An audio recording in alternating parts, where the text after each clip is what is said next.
Believe it or not, Frost Shock was once considered an overpowered ability in Vanilla WoW. It was so good at its time that it was joked as being the shaman I win button. Frost Shock today is nothing of the sort. It's just a pretty standard range slow that does a little bit of damage. So what was so different about it back then from today?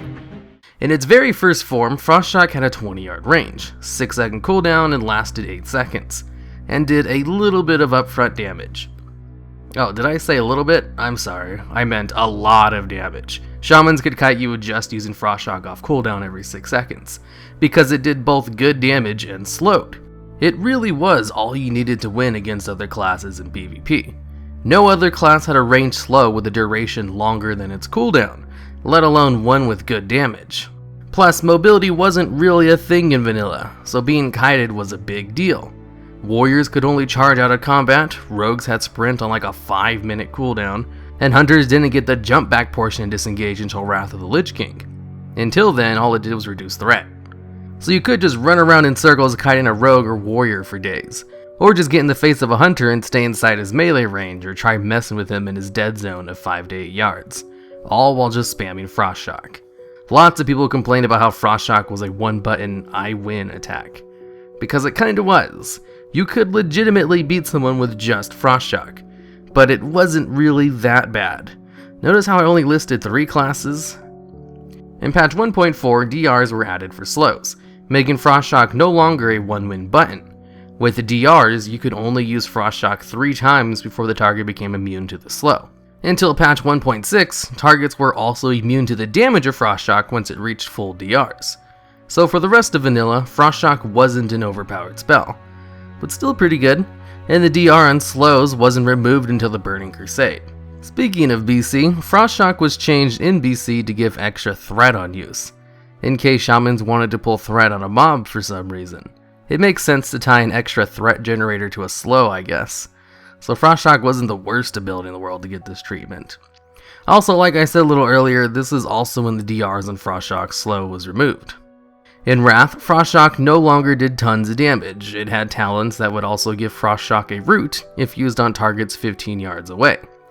But Frost Shock still had its 20-yard range by default, so it was kinda hard to pull off. Frost Shock also had a glyph to increase its slow duration by 2 seconds, turning it into a 10-second slow. So if you took every single talent and glyph for Frost Shock, you could have it on a 3-second cooldown, slow for 10 seconds, and root at long range. And it was only kind of meh at this time.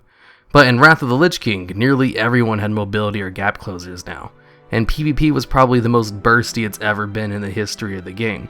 So slowly killing someone by kiting them around with just Frost Shock wasn't really a thing anymore.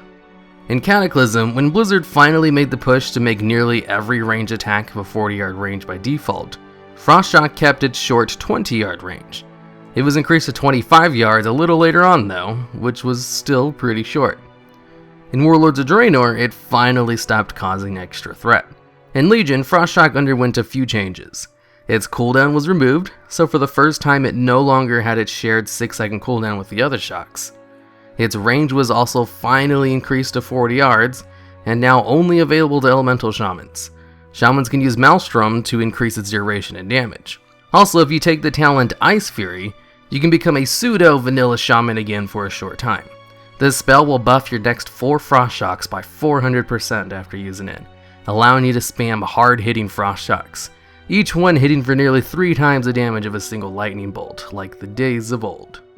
Frost Shock is also a pet battle ability. It slows the enemy pet by 25% for 2 rounds, and does about half the damage of a regular basic attack.